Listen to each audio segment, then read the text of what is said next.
So the usual format of this podcast is that we have an introductory section where we talk about the artists and talk about their backgrounds and everything, and then we go over 5 to 10 pieces that the artist has brought to talk about in whatever level of detail they're comfortable with. And for that part, I always say, like, the best way to listen to this podcast is to follow along with what we're talking about on Instagram. So on Instagram, I'll post the numbered pieces, 1 to 5 or 1 to 10 or whatever. And what you do is you put the audio to play in the background, and then you follow along on Instagram when we get to that section about halfway through. So, and in the recording, in the audio, we will say we're on image number 1, image number 2, image number 3, because when I started this podcast, I don't know about now, but when I started the podcast, there were no sort of art podcasts that had that feature. You'd listen to an art podcast and you would be halfway starting to Google the thing they're talking about, and then they'd move on. So this is, you're supposed to follow along during the second section. However, for this podcast, this particular recording with Aimee, her work is very detailed, and she does a lot of like intricate little characters within one piece. And so we decided the best thing to do would be to make a screen recording of what we're talking about, so that I can zoom in to the character that we're discussing. Otherwise, it's going to be hard for you on Instagram to actually zoom in and follow what we're saying, because we jump around from the different characters within one image. So yeah, there's two ways of listening. You could just watch on YouTube, or you could lie down and just put the audio on and look down and follow along on Instagram. But if you do the first one, if you do the latter option, you're going to be quite lost in some parts of this particular episode. So I recommend listening to this one on YouTube and then going back to the other way, because some people like to listen to podcasts in the shower or while they're packing or whatever, So I recommend the other way, but for this particular one, watch the YouTube video or test your skills at zooming in on Instagram, which is not the kind of a user experience that I'm sure they designed when designing the app. A slightly massaged rock, like that's what I would make. I think a bad painting is one thing. A bad sculpture, I think it lives with you more. So funny. It can come down to something small like, oh, this brushstroke is the best, and then when you reach the bottom, you're thinking, oh my word, what am I doing? This is the worst. I was just showing you my video. This is what I'm working on for a YouTube video at the moment. It's a commission I did last year, a very large watercolor painting. I think it was 2 meters by it's like 1 meter comes up to your shoulders almost. No. I had to stand on a platform to reach the top of it. But so it's pretty big. Yeah, it's and quite. How long did it take? It took just under a month. I worked on and off on it. Yeah. In that time, I did go to Egypt as well, so that was a little bit of a breakaway. And then when I came back, I finished it up, and now it's quite nice. It's already at the customers. They've framed it. It looks great when they home the painting. So the one thing I was going to bring up, I was talking with a mother who's a garden designer as well. But basically, it's like a person who has to do things that are not just functional has to kind of be a prima donna and has to say, I need to do it this way. It means something to me, and I have to have it done this way. You can't just bow to functionality or bow to convenience every time. So, like an artist or an interior decorator or a garden designer has to kind of be a prima donna sometimes, because when they're working on a building or whatever, the architect says, oh no, this isn't going to work. But if you're the pool designer, you have to say, my client brought me in to design a beautiful pool, and now I can't just change my pool and make it look crap just because of one thing that they did in the building, Yes. Things like that. But with your stuff, if you start at a certain level of like quality and detail, like you have to finish. You know what I mean? Like, Yes. so with other artists, I'm pretty sure it's like quite easy to be like, oh, you know, whatever, okay, I'll just whatever do this the last corner, like crappy, just get it done, you know. Yeah. But with you have to like continue, otherwise it's like definitely visible. Yeah, the way that I started was the way that I had to end. Yeah. Yeah, you can see it in the video. I seem a little bit smaller It's towards daunting, yeah. towards the end of it. So this is the biggest one you've ever done? Yeah, I've done one a little bit smaller before, but this was the biggest one. It was quite a challenge, stretched because it's paper as well, and so with watercolor paper you have to stretch it, so you actually have to suspend it in water or soak it, and then you bend it over a wooden board, and you tape it down, and then as the paper dries it pulls, and it's tight enough so that when you expose it to more water, it's not going to crinkle, so you're not going to get that wobbled effect. Okay, but the cool. problem was the first time I did it, the paper was so big that the wood bent, and so when the paper dries, the wood below it actually bends down. Yeah, this was the one that failed. So this wood actually warped. So I had to go and... So you learned this, you didn't just know this from like art school, like you had to learn it, you know, you had to make one that warped and then you know how to do it next time. So, yeah. Okay. I mean, I've read about it, but geez, it's a trial and error. I've stretched paper for friends as well, because the more you do it, the more you get used to it. Yeah, so... Awesome. But it's quite an enjoyable logistical element of the painting. So yeah.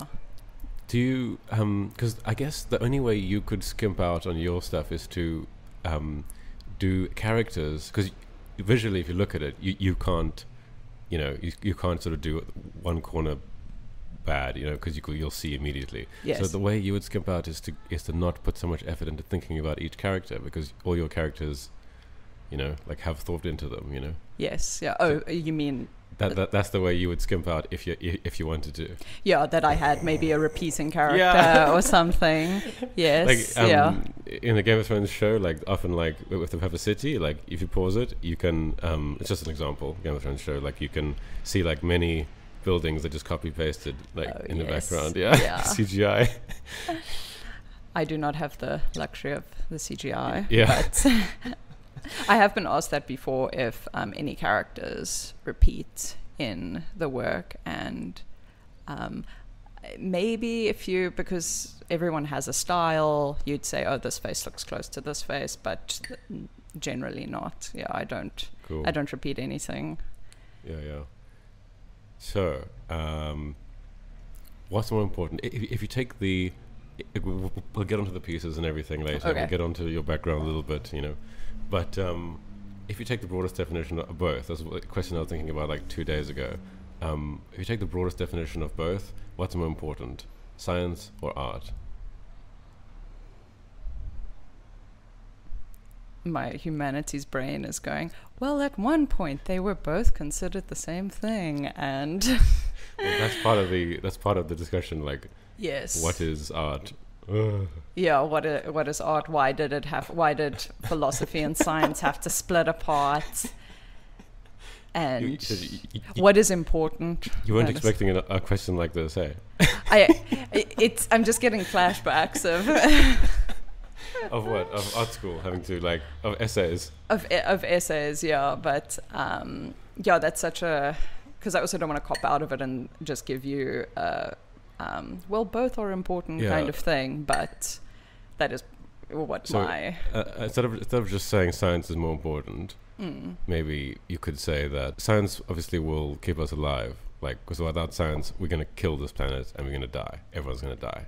We're going to just be another one of the fallen civilizations, like in the past, like the Sumerians, or like, you know. But however, like without art and like,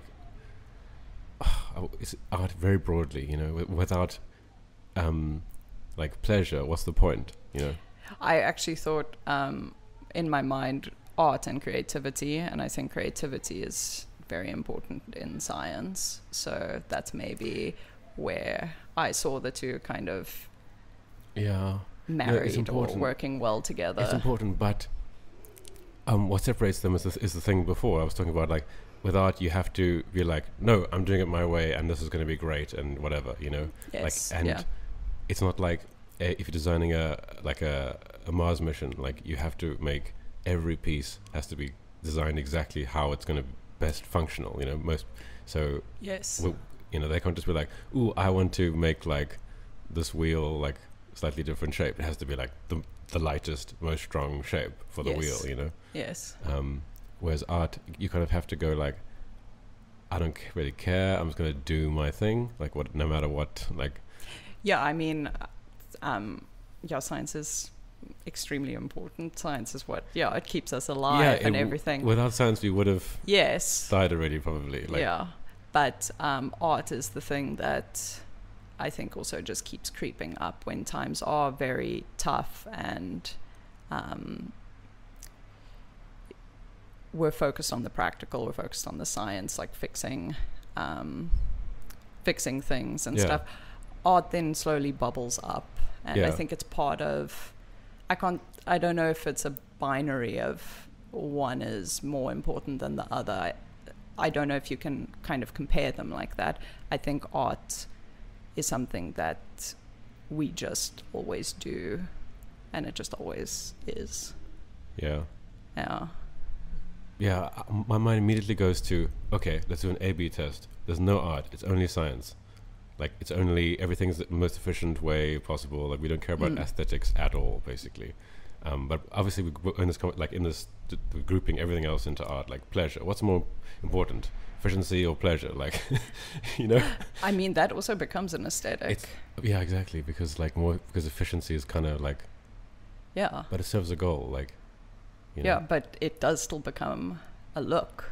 Yeah. If you think of a hospital, there's a look to that. Yeah. There's an aesthetic to it. There's a feeling that comes out of it. And there's a pleasure you get from being efficient. Yes. Like when all your finances are in line, like, you know, all your debit orders, you know exactly which one they are. Like when you look at your spreadsheet, thing, you don't see the random number, like, and you're like, what debit order is that? Oh my God, my life, like, falling apart. Like. Yes. And I think there is a aesthetic pleasure in seeing those debit orders line up, the spreadsheet so line up. That's pleasure as well. That's pleasure as well. We got derailed by this. That was my plan. Maybe I should have asked this at the end. We wouldn't have got time. No, I'm kidding. Interesting. Okay, so you grew up in Nelspruit, eh? Yes, I'm from Mpumalanga.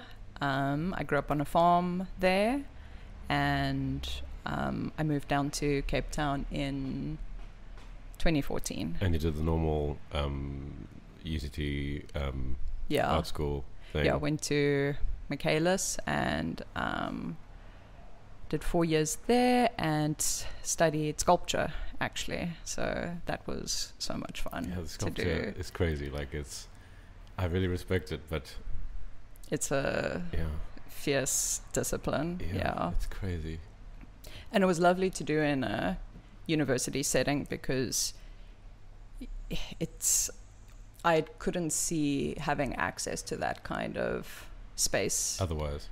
Yeah, for a while. Yeah, because it's not just like, it's like a mission. Like, it's a mission. Like right now, like I can see. So we're in your studio now, like I can see there's like art, like canvases and everything, but everything's like 2D. Where if you were a sculptor, it would be like just stuff, body parts everywhere. You know? Everywhere. Yeah, and like the floor would be just sawdust. Yeah, it's a real. I mean, but the thing is, I've never really looked at a sculpture and said like, I want that thing, you know, like I want it in my house. Like, it hasn't really happened to me yet. I do find, I've spoken to sculptors about this before, where they say people struggle to visualize where a work might live in their home a bit more than two-dimensional work. And I definitely found that you have to, when I started doing sculpture, I remember the first exhibition I put up, I just put everything by the wall. It was these 3D objects, but I put them all by the wall because that's kind of what you're used to. Yeah, that's where art belongs. That's pretty funny. I'm sure that people, like, if you're a sculptor listening now, you'd be like, that's super funny. Like, they're just judging me. yeah. I did move away from the wall. Yeah. No, I was definitely. Yeah, so that is the beauty of sculpture. You can bring it away from the wall, you can put it outside. You can. A lot of logistics come in with sculpture, but it's amazing to incorporate it. But it must be so hard to actually make something of value. Like, so hard, right? Yes. Like, I just imagine what I make is just like a slightly massaged rock. Like, that's what I would make. I think, yeah, a bad painting is one thing. A bad sculpture, I think it lives with you more. So funny. So, you did the normal UCT thing. Can you pinpoint an early influence, like an art teacher that or someone like that who made a real impact on you? I had good art teachers at school for sure, and yeah, I was lucky enough to have art at school, which was really great. And we had an art teacher that actually came in. I think she only taught us for a year, who came from Michaelis, and she taught me for grade 11. And at that point I didn't actually know you could study art, or it could be something. Yeah. I thought it's just for fun, like you can't study lying on the couch, like or some you can't study the thing you enjoy the most. Yeah. Or this thing of artists are dead, there's no living artists or something. I didn't actually know that much about contemporary artists when I was very young. Like everything's been done before, like whatever. Yeah, it was just something I just didn't think about or imagine. And then she took us for I think our grade 11 year, and she was just talking about Michaelis and how much fun it was, and awesome. She had some great drawing skills, so I was like, this looks so you shouldn't like. Yeah, I mean, I remember a math teacher. So the teacher that I had for this, I had very good music teachers and drama teachers. But if I think about a teacher, and English teachers as well, like, I mean, yeah, it was great. But one teacher, Miss Jakins from Redham, she probably not working there anymore, but she would, she took ad maths, so AP maths. Oh, yeah. But even in the normal maths, she would say, like, if you go to her with a problem, like, she would kind of open your mind, like, you don't have to just think about the steps or the way that other people have done it. Like, you can solve it. Like, just think about it. Like, just think. Yes. She broke the fourth wall of, like, this thing is just a problem. Like, just, it's a real problem in the world. Like, it's not like a set textbook. I must regurgitate these steps and then this will get me to the answer or whatever. Like, she was like, just think about it from first principles. Like, how would you solve it, you know? Yes, yes. And so, for me, she broke the fourth wall in maths like that. You know, but it applies to other things, obviously. Yeah, no, definitely. Geez, a good teacher at school just makes makes all the difference. Yeah. This isn't an art teacher, but I just went on. I still have Facebook, but I just went on Facebook and I saw that one of our English teachers just died from school, and she was a amazing teacher, and just the way that it impacted different people. People pouring out. The one guy just posted, he said he saw himself as a chicken at school, and he identified as a chicken. He was like, I'm not doing this correctly. This is what he wrote for her like memorial thing, and she saw an eagle in him, and I was just so cute. It's these like guys, they have families now and stuff, and they're just pouring out about this one teacher that that made them, like you say, see the world in a different way. It's really important, you know. And also, like, your parents, they can tell you like the secrets of the universe. They could tell you, but you're gonna be like, whatever. Like, you're my blood. Yeah. So I mean, I generally ask people, like, is there a teacher that did that? Cool. Your process for making art. My process for making art. It's a base that we need to cover. Is there something particular, the way that you do it, or? Do you want me to get like very technical, or do you want me to get more headspacey? Yeah, how do you conceptualize it, and how do you, like, you just sit down and you're like, cool, I'm gonna make one themed like a jungle, and I'm gonna start with. Each one is quite different. It's I like each. I try and do a series of work. I kind of come up with a loose theme, and then I kind of go from there, and I sit down and I try not to hold on too tightly onto one concept or another, because I find then the work can get a little bit stunted, like monotonous, or just uninspired. Okay. But that also means that it's a bit more difficult to explain it afterwards. So. And do you? I mean, obviously, but like, you have to come up with the characters on the fly, like, and is it just easy for you? You just like you finish one character and then you finish her foot and then just start with the next one. Yes, because they're all linked together. Like I can see right now, I'm looking at a foot that touches a hand, you know. So like, are you like in the zone? It like just flows to the next person, or do you stop and say, I got to think about a character. What would be cool if I had the character like this? No. I'll find that I do have to be in the right headspace for it. So I pencil it out, and I don't really listen to anything when I'm doing it. Yeah. So it's just my composition phase. I sit down and it flows, and then when I find the characters, it's not that they ever become monotonous, but I kind of think, these poses are less dynamic. Yeah.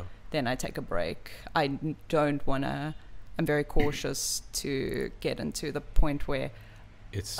All the faces are at a certain angle, at a certain. I try and steer clear of that. Yeah. The generator's going to come on just now. Okay, so all we did was lose internet, which is totally fine. We're in South Africa, by the way, and we have massive power stuff at the moment. Like every day is like a series of power cuts.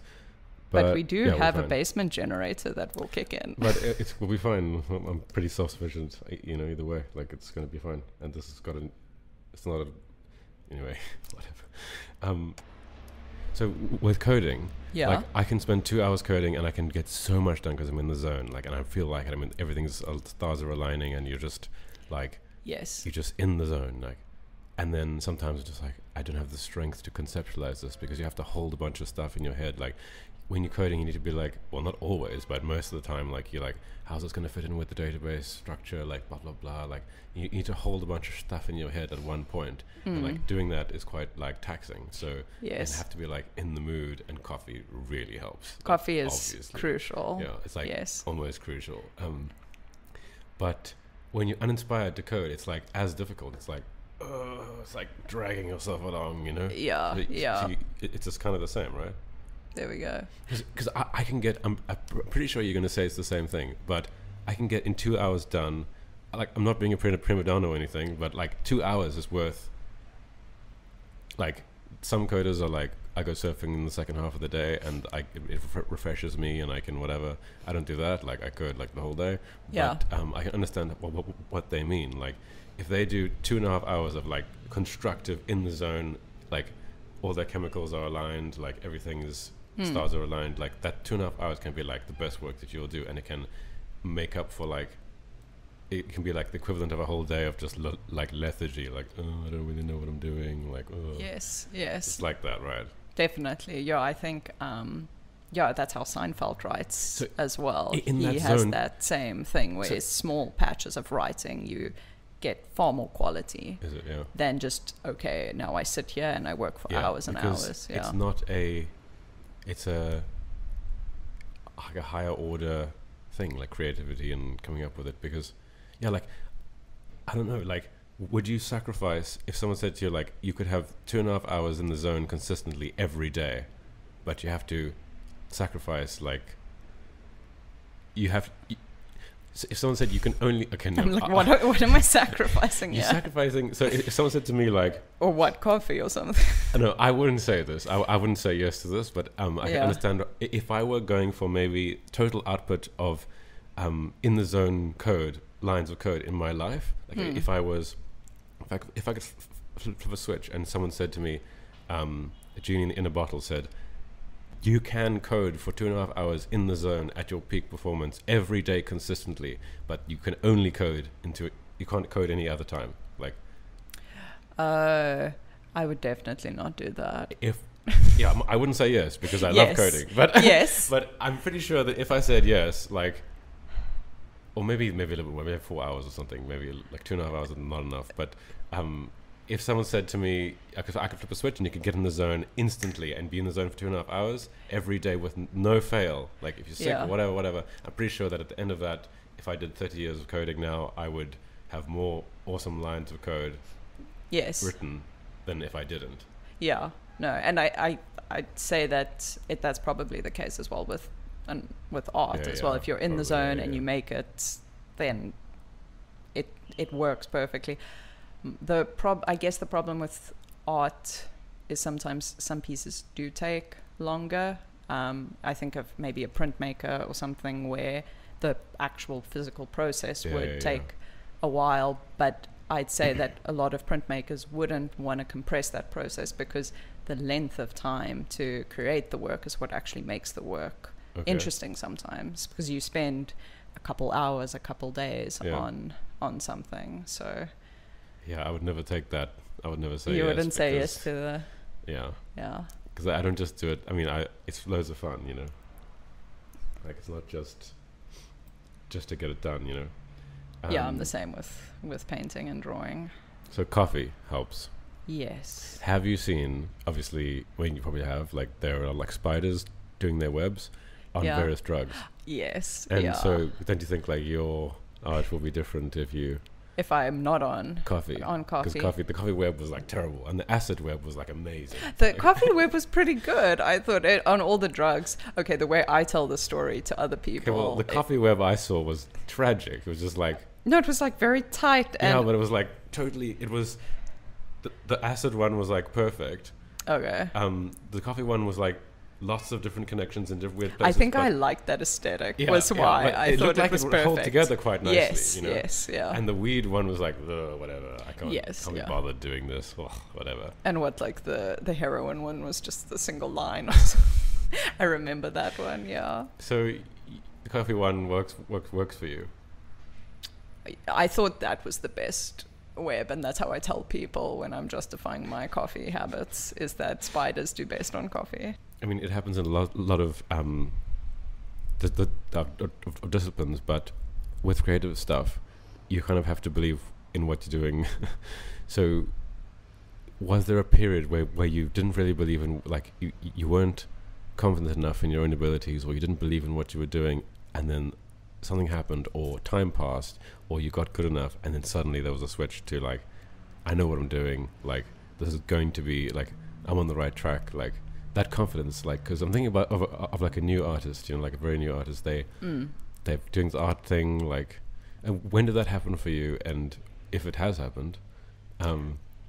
We've had this conversation actually here at Sidetrack, where we're a bunch of communal artists, and we often have like chats in the kitchen, and I think most feel it maybe daily sometimes, where you question. That's so funny. Yeah. You question everything with a painting. I'm not going to speak for everyone here. I've just heard other artists say it, and I know this is how I feel often. That's why I asked because I remember someone I interviewed said, I haven't got there. Like, I don't have confidence in what I'm doing all the time. Like, oh, they don't have, or they do. They don't yet. They haven't got to this yet. Okay. Yeah. I mean, you have, like, I guess, a level of confidence when you sit down with the painting. You have the confidence to pull out the paper and you go, okay. And then sometimes you go, oh, this brush stroke. It can come down to something small, like, oh, this brush stroke is the best. And then when you reach the bottom, you're thinking, oh my word, what am I doing? This is the worst thing ever. And then it goes up again. You're like, oh my word, I'm so happy. That's what happens with coding as well, like, sometimes. Yeah. But, like, more generally, like, as an artist, you know, like, was there a period that you felt like, okay, now I know what I'm doing, or like? I guess I felt more confident when I got a studio, when I moved so after I finished studying, I worked from my apartment. So I made my first paintings and things and sold from there. Yeah. And then I kind of felt confident, and then I got a studio a bit after COVID, and that made me feel legit and like I can do this. Because, I mean, it's quite a thing to say to your loving parents who've paid the bond for 25 years or whatever, like, I'm going to do the art thing, you know? And, like, it's a big deal because if you do the law thing if you do even the coding thing, like, you are pretty much for sure you're going to be able to pay for yourself. You don't have to worry about money. Like, if you're a half-decent coder, you'll be fine. Yes, like, you won't be rich, but you'll be fine. Like, yeah. Whereas an artist, like, you really don't know.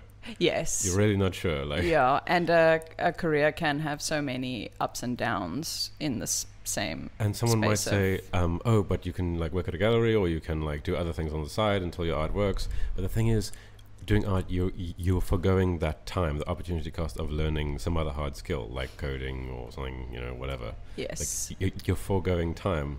And when you're, 75, like, maybe people won't, like, people will think, oh, like, they're sort of past their prime, you know what I mean? They're, like, it's not always certain, like, and so taking the art road is, like, a big deal. So it makes this question, like, way more, like,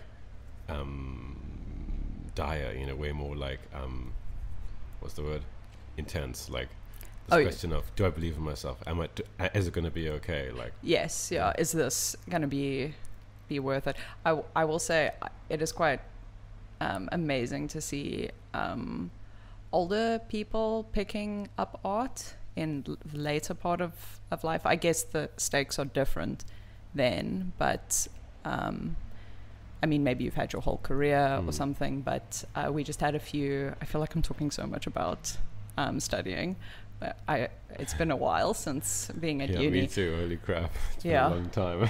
But I just remember this older guy coming, and if there were a few older students that came to study, and just they had their own apprehensions or issues that younger people maybe didn't have or something, and seeing them work through, what's my family going to think, what are my children going to think when I'm talking about my feelings or my ideas on space and things. And so I think art is always challenging you with, do you believe in this or not? So no matter what stage you are.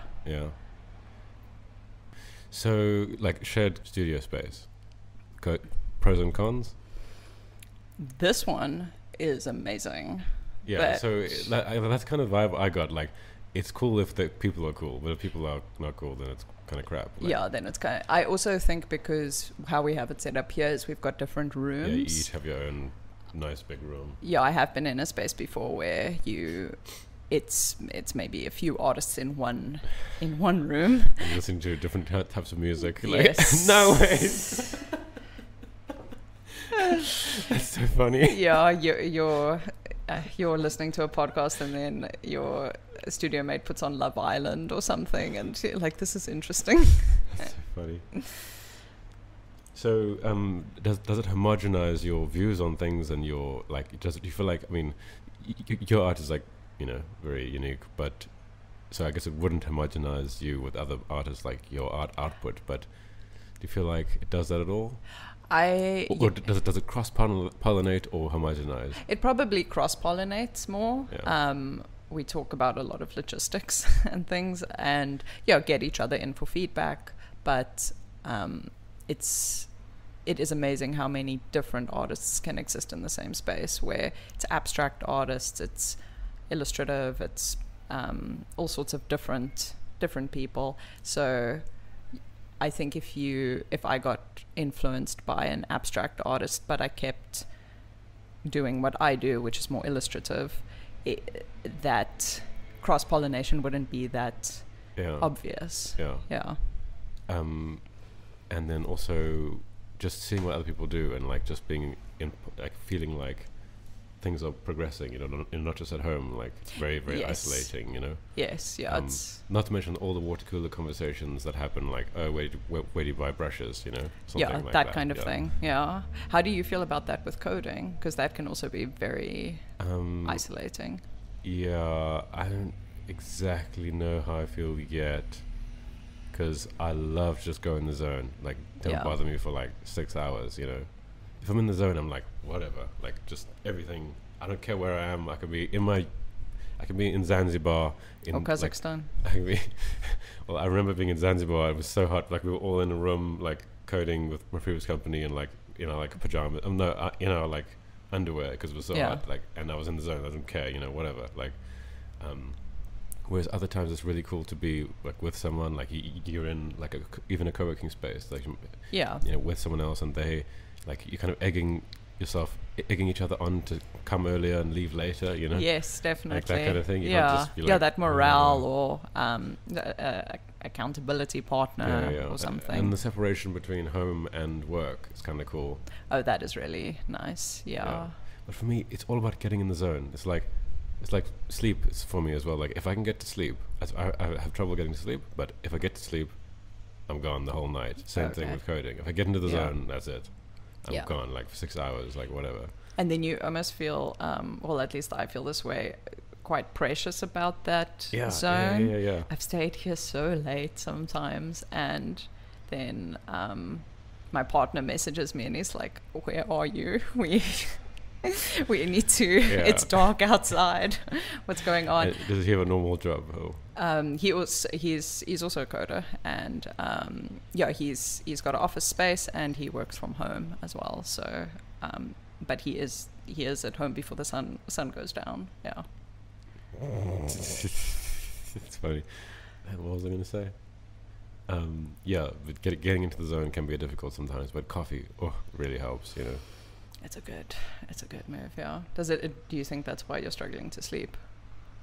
I know it's when I'm struggling to sleep. Oh yeah. If I don't have coffee, vivid dreams all night. Okay. Yeah, which is something that you don't actually want all the time. Like I kind of be like, leave me alone. Like crazy dreams. Like It might not be the coffee. I have very vivid dreams and I pass out every night very early. Yeah. But that's a superpower. Honestly, like. Like if you had invisibility, like it would ruin your life pretty quickly. I'm pretty sure that you'd put a step wrong, and it would ruin your life. But I think a better superpower is like going to sleep. On But some people have that superpower. It's like I can lie awake for like 2.5 hours. Okay. If your mind gets into a you think about work or something that inspires you, then it's tickets, Yes. Yeah, you have to go down the right mental pathway and then you go to sleep correctly. Yeah. So does it like music or listening to something get you into the zone? Like I have I'll often draw without music when I'm coming up with an idea or something, and then when I'm in the flow of it I listen to music, and then when I'm more at the line portion of my work, it's very line heavy. I love coming in with the lines. That's I can do that for hours and hours. Okay, so you like go over the outlines of them. I go over the pencil, whether it's on canvas or paper. Okay. I go over with paint or ink. And then once the paint's done, you obviously do the outline again here, like. Oh no, then I stay inside the line. So seriously. Yeah. So, seriously, you don't go over the lines again like after you've painted. No, wow, okay. No, I don't go over the lines Holy again. Crap. On some canvas, paintings, if I want to pack in some more line work, then I'll go over again. But the line is a very specific.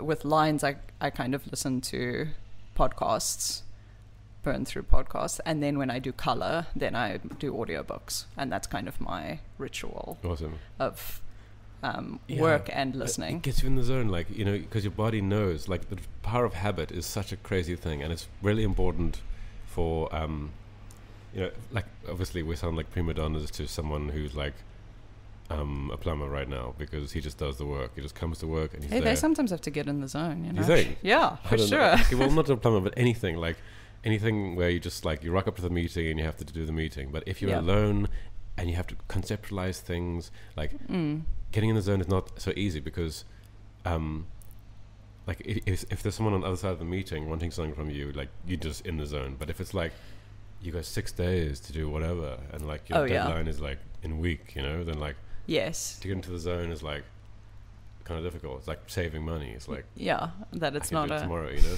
So music like gets your body like you're like, oh, music. So I was studying the CFA because I didn't do a finance degree, but I wanted to go into finance a while back. And the CFA is like very isolated. Like they just give you stuff. Like it's like a finance degree, but you do it all correspondence, and you it's like generally difficult. I mean, different from the work that you're doing. So because you kind of have to get the CFA thing and then get a job. Sometimes actually no, people do it while they have finance jobs. But for me, it was completely different from the work I was doing. I was working at a startup accelerator, studying as well, and then doing a CFA as well. And so I had the soundtrack of a computer game that I used to play as a kid. Okay. Diablo 2. Yes. But when I put that soundtrack on, it had an order of the different like acts, so there are different like zones that you could play in. Whatever. So as you progress, I started playing this game when I was like, I don't know, it was like 1999 or something.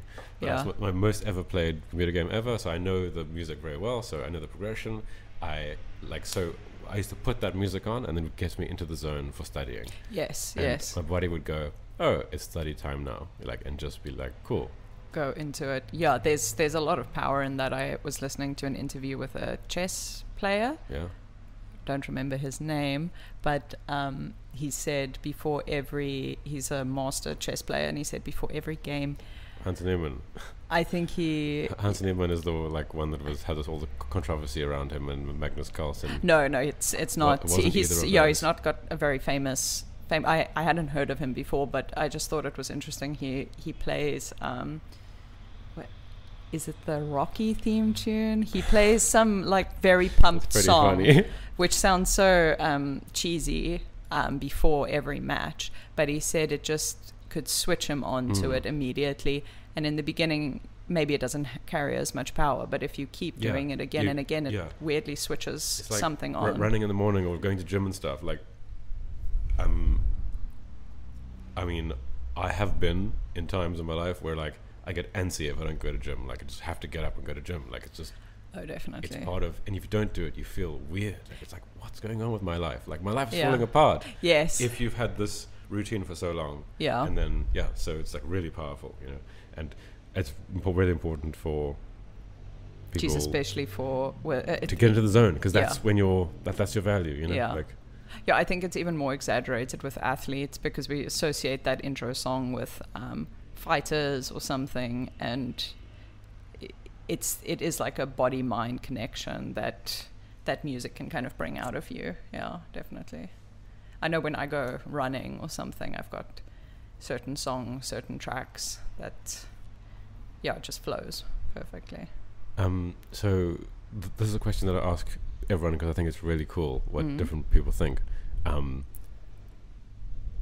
But for you, it's slightly different because when you get to like the bottom right-hand corner, it's done. Like, whereas for someone else who's doing more abstract stuff, like, when is it done? You know what I mean? Like, what makes it good enough? And it links in with the other question, like, when do you have confidence in what you're doing? Like, you know, if you're an artist for X many years now, you know that what you've done now is valuable, and you can stop. You have that perspective to know, okay, now's the time to stop, not to overdo it or anything like that. Yeah. Because you can easily go like, oh, it's done, or like, oh, I'm enjoying this. Like, for you, it's like clear when it's done. Like, you'd have different stages. But for other people, like, when is a painting done? You know what I mean? Like, when is it good enough? When is it? It definitely, I mean, with other work of mine, it feels that way. Like my, I have a picture that I'll show you, but my Inktober series, I do an ink drawing a day every October. And those ones, you kind of think, oh, is it done? Is it not done? I remember those ones, And I always run the risk of overdoing it because I just do way too much. I just want to pack the world of detail, and then there's no more white paper showing through. When it's done, when there's no more white paper. Yeah, when there's no more white paper, then it's finished. And what helps me is to actually have a few paintings going at the same time. So if I have a few projects going, then I can tell myself, just leave this. It's done. It's fine. You get to paint on this other thing. You don't have to. Oh, you can. Your zoneness can be spent on that one, yes. rather than. Yeah, I bribe myself with more work. That's very good. It's like very grown-up thing to do, you know. Yeah, it's like taking your child mind and saying, spend that attention somewhere else. Yeah. Okay. Oh wow, there's the Mac overheating. Is it overheating? Yeah, that's a problem. Like Macs overheat. With it's also the file size. Sometimes I find my artwork when I scan it and I have to work on those images, it can get a little bit much. Okay, so let's get into the pieces. This is the segment of the podcast during which we discuss 5 to 10 works of in whatever aspects or whatever works that the artist brings to the table, in whatever level of detail they're comfortable with or that they want to go into. So if you're listening to this as a podcast, i.e. not on YouTube, then I strongly recommend you grab a G&T, get horizontal, and open up Instagram where you can follow along with the numbered pieces.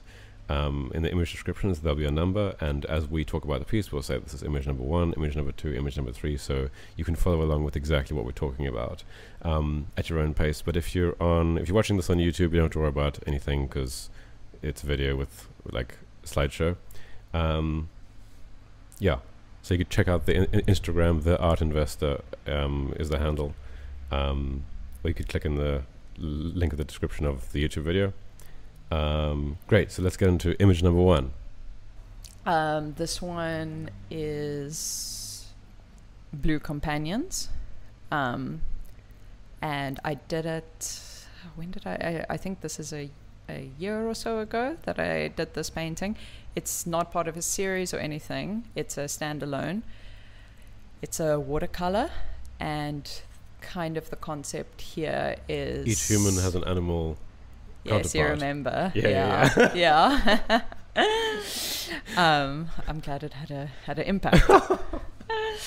Every instead of like in our world we have pets as our companions. In this world, the animals have these blue people as their companions, and it's all of their relationships linking together. And this is how it came out. It looks from afar it actually looks a bit like a tapestry, but when you zoom in, everyone's got their own little world happening. But like whenever I look at this, I think like, oh, that's the most iconic one, like the wolf there in the top, in the top corner here, like that must be the most iconic one. And then I'm like, oh no, the donkey's the most iconic one.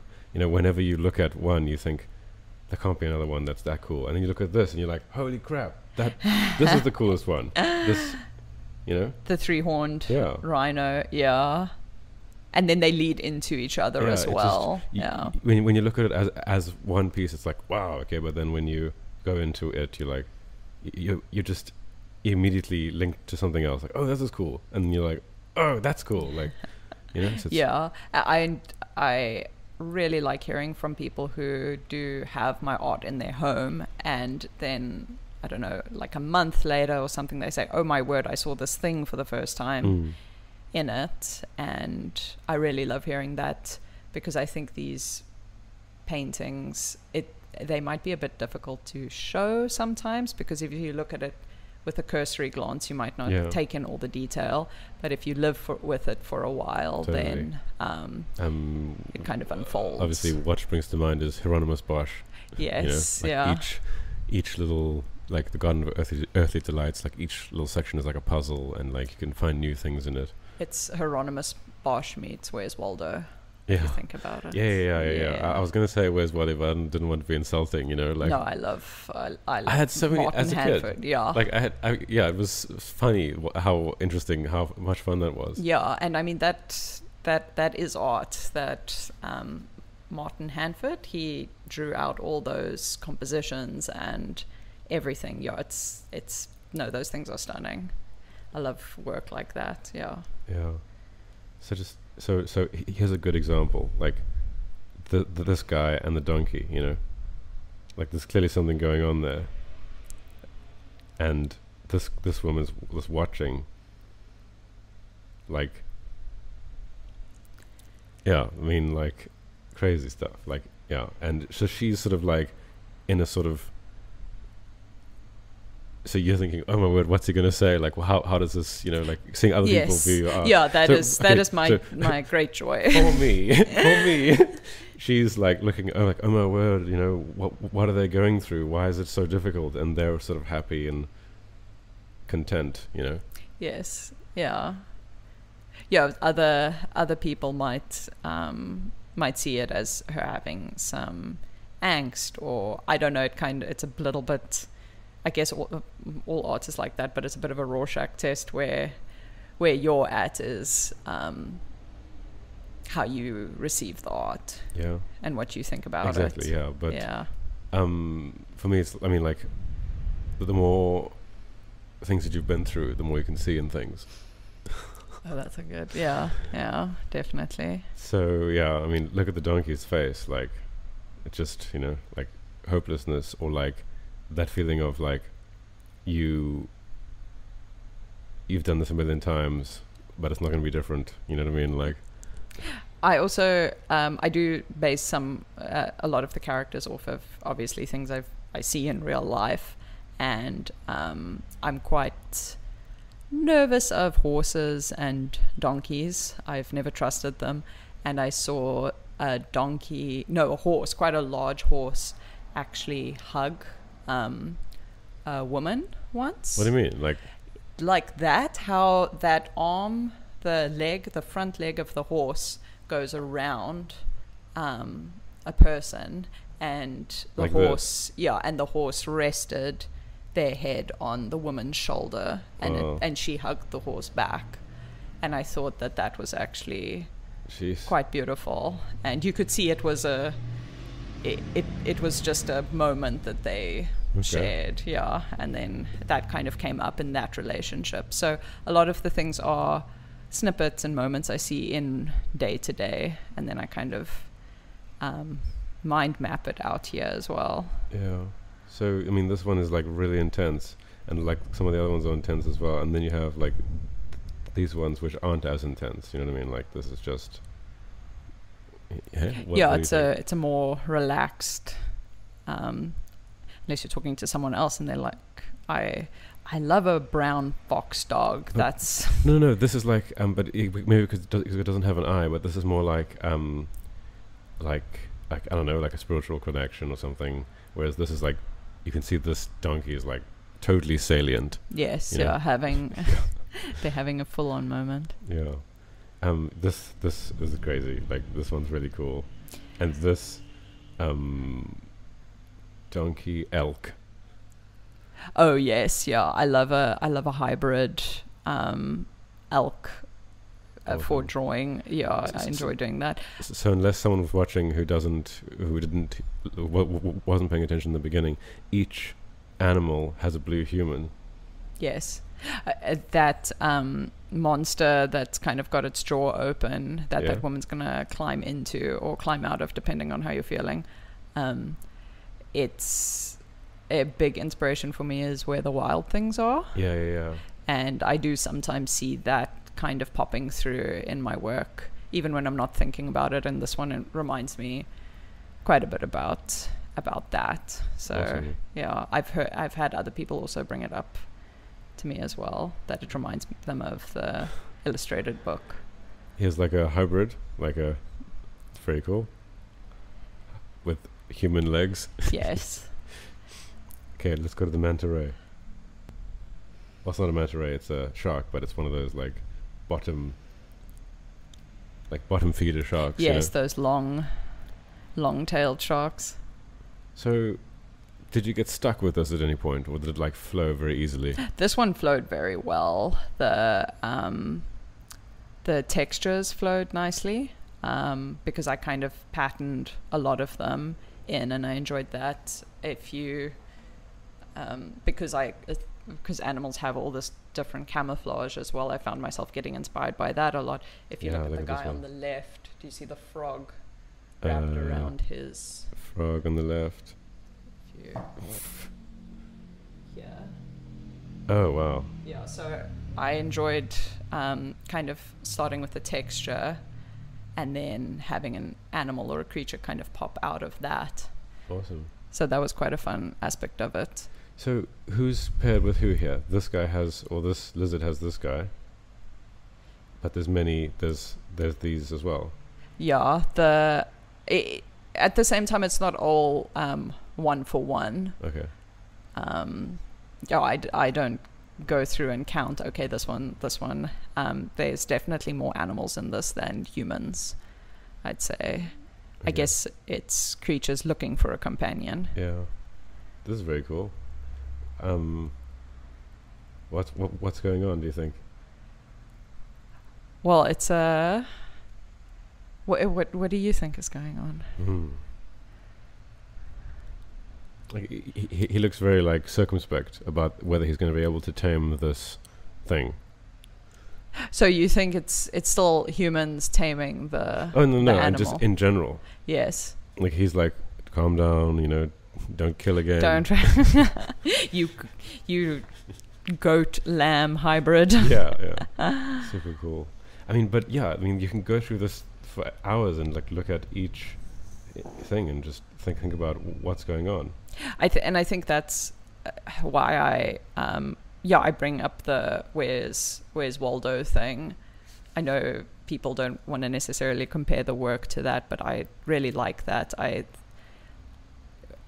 enjoy that aspect of interacting with a painting or something where you can stare at it for a while. Like for most parts, it's like awesome. Yes, where you revisit it and you think, oh my word, what's happening today? Yeah. And like that's like a religious painting. Like it's like it's like hell on earth. Or it's like representing what can go wrong if if you don't stay a good Christian and everything. But everything's dripping with significance. It's awesome. Yes. No, it's really wild.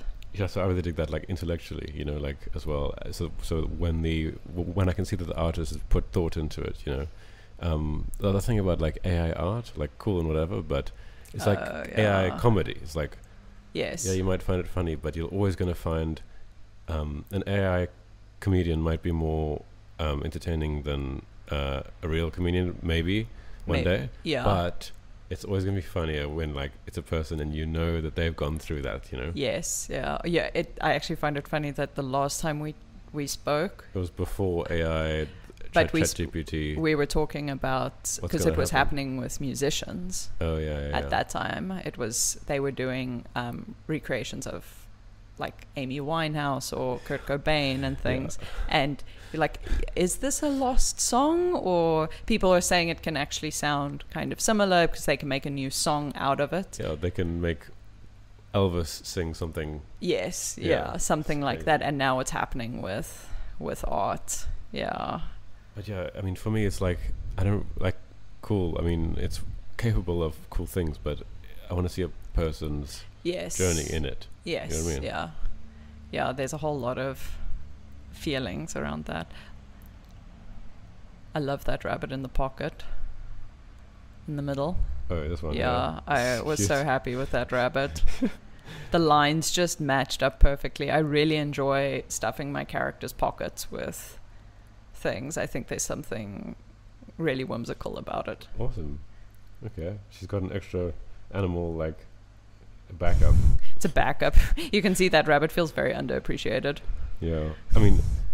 I've never seen this guy before. Like, and we would go on and on and on about ones I've never seen. Although we've looked at this quite like this time and last time, Oh, wow, I didn't see him there. Oh, there's a duck upside down. This is exactly what's... Yeah, it's the experience, yeah. I never know, because I enjoy drawing and painting watches. I find there's always a significance. It feels... watches? Yeah, on my character's wrists. You just passed a watch there.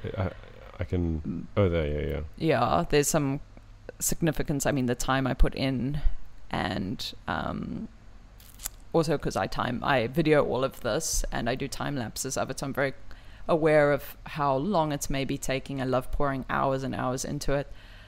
But then I'm never sure what time to actually make the watches. Yeah, so I'm drawing all these watches, but I never know actually what time to set it to. Like each moment is like more, is just as significant as any other moment that, you know. Like, yeah. But you can do like 420, you know, that's a thing. That's a thing, yes. That's a significant time, I guess.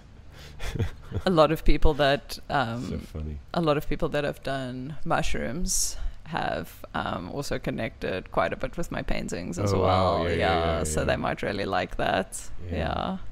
I mean, jeez. I do like the idea of someone looking at the watch and then looking at their watch and then it's the same time. How creepy would that be? Well, like now. It's pretty much 4 p.m. and that's what it says on his watch.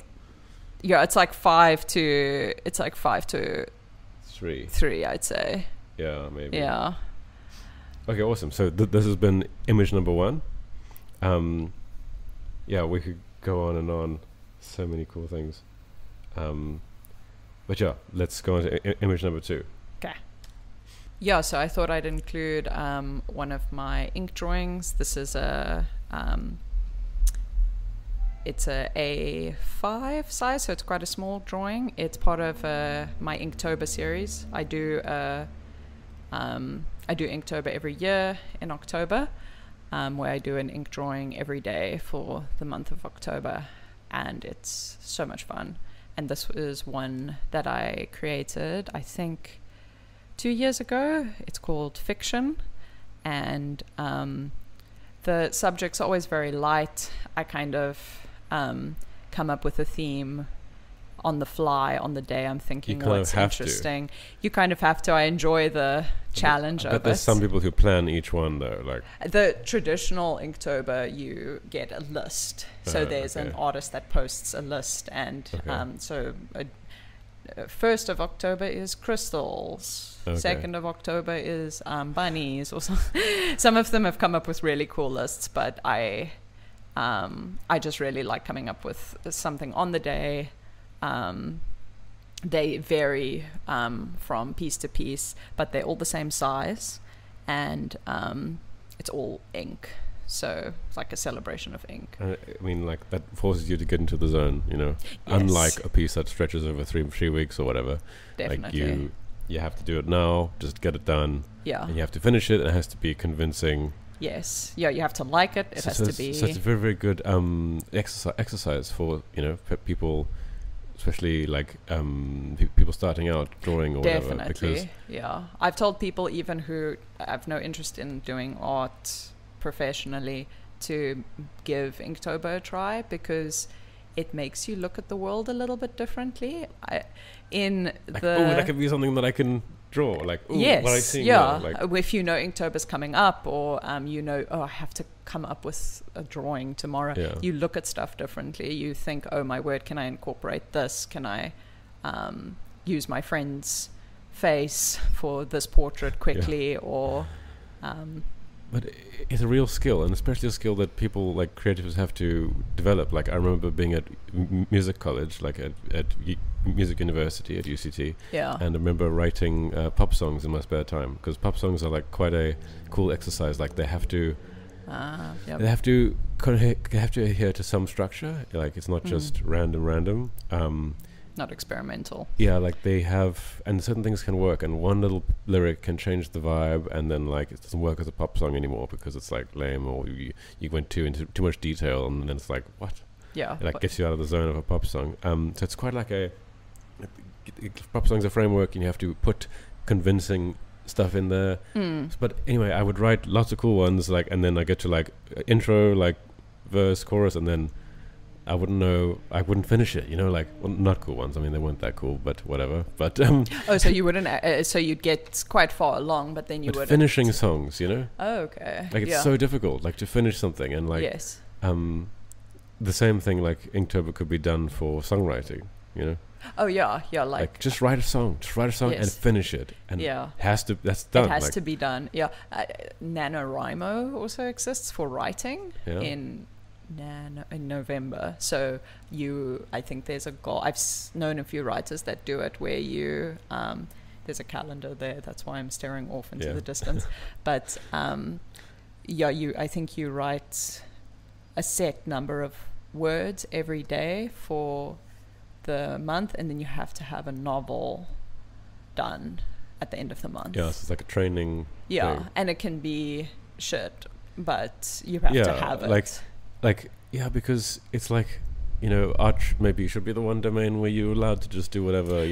But at the end of the day, like every song you write, or every stuff, every painting you finish, like, or everything you do is preparing you for one day when you make, in a fit of inspiration, you make the one defining piece that will be your piece forever. Yes. So everything leads up to that, and like even if it's crap, like you just have to do it, get it done. Yeah, it's your training. Yeah, you're training yourself. I mean, like Saint Bolt doesn't run his fastest at every time he runs. You do things for different reasons. Yeah. I'm not saying you try hard with maybe every artwork that you do, but you do it for it's not going to necessarily be the piece you work on for half a year or something that you're going to dedicate so much time to. It exists for a different reason, and I think giving yourself in creativity some limitations can actually make you come up with really cool ideas. Yeah, exactly. Yeah. But it's like the typical, it's a real skill. Like, yeah. So getting that balance between like perfection and fuck it, that'll do, in art is like important Definitely. to learn. Yeah, where you think, what are and working with time constraints is one of the things that can push you. Totally, yeah. Where you maybe, it takes you 2 hours to do the vacuuming, but if you only have half an hour before you have to pick up the kids, then you failed. You failed. You didn't do it perfectly. Test, you.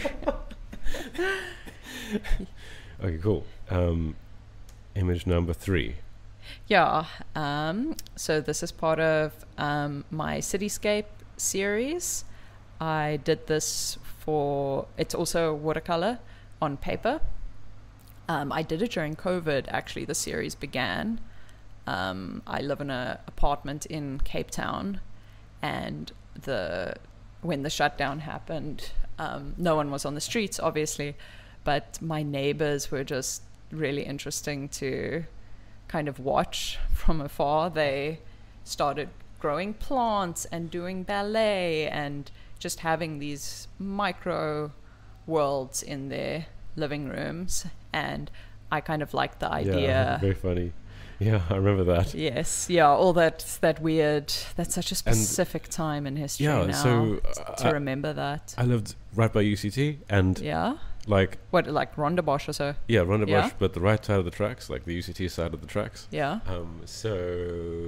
And there was like peacocks from Kirstenbosch. Yeah.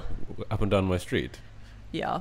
It was wild. It was like and the air was so good, and it was so like relaxing because there was no one going up and like driving next to my flat in the morning. Like, yes. and this is like a reclamation of nature, of the city by nature. Yeah, because we got seagulls coming around, and birds of prey. I remember the dolphins coming back in Venice. That was a big deal at the time. Oh yeah, because it's so polluted. Yeah, but can we zoom in further than this? No, we can't.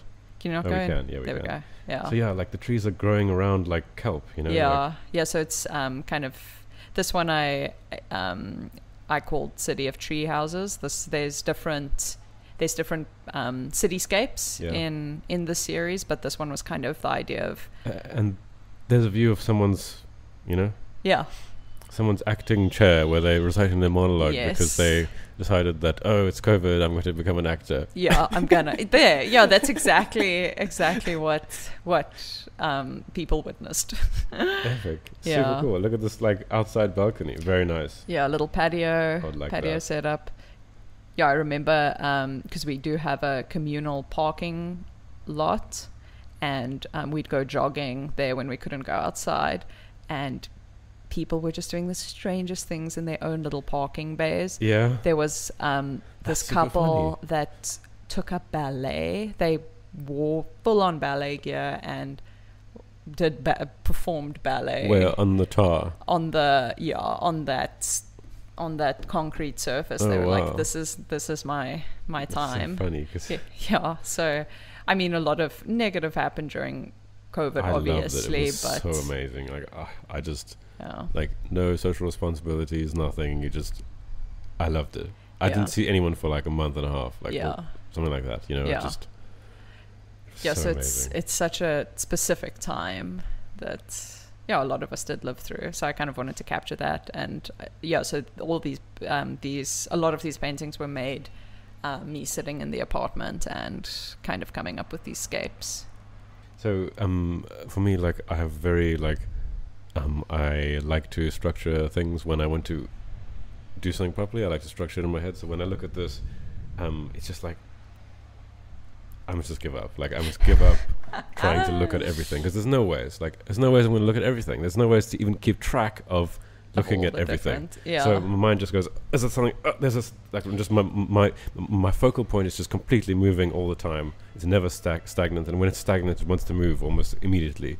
Yeah, I've enjoyed. I enjoy that kind of the way these paintings come out with compositionally, because there is no focal point. It's just all the same. Epic. I like this one. I like the other one as well. One layer. Very cool windows there. Yeah. Or, I mean, what? Like bars? Like eyes? Bars or eyes? I thought like maybe not stained glass, but a warm little home in there in that tree house. Yeah, after I did this, I was like, oh, should I or shouldn't I have thought about becoming an architect? Because yeah, I mean, like, I bring it up on every bloody podcast, but like architecting or architecture versus gardening, like what kind of artist are you? What kind of author are you? Like George Martin always talks about how he's a gardener, how he gardens as he goes along, instead of other authors who will like write out the whole like structure of their whole novel and then fill in the details. He gardens. He just sees what grows, like what goes with it. Whereas I think Brandon Sanderson he's an architect. I've heard him say that, and you can see it in the way he built his fantasy world as well, like the Mistborn series and stuff. It's all very structured and laid out. But you see what has happened to George Martin now. Like, he has so many threads. Like, the tree of his story has just grown with like exponentially, and now he's got a million things to tie up. That's what happens when you garden, when you don't have a bookend abutting like the other side of your story. That's why Brandon Sanderson's probably gonna finish his and his Roger books Martin for probably him. isn't. Like, Oh man, I really wish that he finished the next book. Like, season 8 was not so great. Season 8 was a letdown, but if the books are done, like, it'll be fine, because we'll get answers. You know, we'll get what's actually story arcs. Like, what do you think about the conspiracy that because he I haven't heard. Maybe I have. Because he gave the final he told them how it ends, and then that's how they ended the series. He told them that because he was like, I don't have the books, but this is what's going to happen. He's going to make something different, like, for and sure. This might be a public conspiracy, this is mine, that he test ran how he wanted to end it. It's like, I'm going to change things now. Either way, he test ran it. If he wanted to test run it, if that was his plan all along or not, he test ran it, and he's going to change it. Yeah, he has to change it. Well, the one thing, the most glaring thing is we didn't explore the White Walkers at all. Like, nothing. The whole point about that whole series is like the wildlings are these like terrible people who drink blood or whatever, like out of human skulls, and then they have no humanity. But then John meets them, and some of them are actually quite nice, you know, like falls in love with one, and turns out that they're shitheads and they're amazing. Like, there are just a group of more like people. Humans. So what about the White Walkers? Like, they build things out of ice, apparently. Okay. That's what George Martin said, like, in an interview at some point. Like, maybe they built the wall. Like, we need to get answers. Yeah, we need to get some answers. Not just, okay, they're made by the Children of the Forest. Sorry, we've probably lost some people. But the point is that it's like an anti-war that's his narrative. Like it's an anti-war story kind of, and it's in his past he's written about anti-war stuff, and he was a conscientious objector, and so it can't just be the White Walkers are just completely inhuman. They just want to kill everyone. The best thing is to just exterminate them. Yes. George R. R. Martin wrote that as a kind of response to the Lord of the Rings, because what happens at the end of the Lord of the Rings, like the orcs just die, like, or what is it? There's nothing. You're asking the wrong person for the end of Lord of the Rings, but yeah. So Song of Ice and Fire is meant to be like more real than that, Yeah. So one thing, obviously. So basically, we need to find out what the hell's going on with White Walkers. Like, why are they invading? Like, what do they want? Like, all that he's stuff. got to get gardening. But never mind all that. There was so much other stuff he didn't, Okay, image number 4. So this is part of my Planet series. It's still kind of ongoing, but this is kind of a galaxy series that I came up with, where every round planet, it's a round watercolor painting, has just a different narrative going on each world. So this one's called Abundant Blue, when did I made this maybe a year or so ago, 2 years ago. I still have prints of it available on my website as well, because I like stretching the painting a little bit further after it's completed. And this one was so much fun. I love how this one came out. So it's meant to have space here at the bottom. Yeah, it kind of looks like it's floating. So when I initially looked at it, I was like, okay, let's just zoom in so that it's square, like let's just. Oh, you immediately wanted to crop it, yeah. I'm not very good at zooming in, apparently. So yeah, I initially wanted to zoom in to make it like this, that makes sense in my head. But I really dig it. I really dig the fact that it's floating like this. It's like perfectly positioned, And when I came up with the series the first time, when I did when I was coming up with the first composition, I was tempted to put it in a square, just crop it tight. And I thought, this doesn't look right. And everyone I showed it to was like, no, it doesn't look, it looks cut off. For other images, I think it works quite well. But if you want that floating planet feeling, a little bit of space is the trick. Okay, well, wow, you're very zoomed in there. I think the file size is so big that this Mac is freaking out. Yeah, there we go. Okay, so now hopefully we can. My files have that effect on computers. Okay, well, we zoomed in a little bit. Cool. So many things like. Yeah, this seaweed. one was.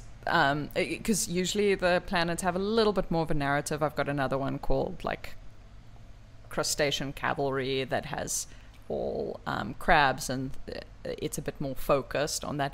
This one was just kind of a fun dreamscape where I knew I wanted blue to kind of be precious on it, that it's this, that was kind of my focus point. I started with that, and then this one is really just a dreamscape of different images colliding together. Yeah. Look at this couple here with seaweed hair. Very cool. Yeah. I mean, I wish we could actually zoom into it, but no, apparently not. Give your laptop as there we go. Okay, well, maybe load it or something. I think it's the file size. The file sizes are really big. So look, it now becomes like a new painting. Like you packed a lot of quality into every little piece. What's going on here? Wow. You have to zoom out a little bit for that one, I think. Okay. Yeah, so there's where the pumpkin comes from. From his hair. Yeah. Interesting. Two-headed. And that's in her pocket. Those two. In this guy's satchel. Yes, yeah, he's got like a satchel and a backpack. What I really enjoyed about this one is that I have quite a few long narratives coming through. So the crying pumpkin goes all the way down into the aviator's ear, and that guy on the elephant is poking his eye. and that's something I Aviator, have been enjoying more and more with it. This narrative idea of it starts on the one side, but then it touches and carries through all the way to the other side, like a never-ending story. Yeah. I mean, for people listening, like, you can just go to Instagram and then zoom into the pieces that you want to see of the pieces. Yes, you know, so you don't have to follow us exactly, but you know, but there's a theme of like duality, or like two faces. You know, these two people, two people like here, yeah, two dog heads. Yeah, there's another one here. Obviously, another one there. Yeah, a lot of much more. Initially, you see this one. Very cool. So random. I don't know how. I mean, like, so it doesn't take a long time to come up with things. You just like.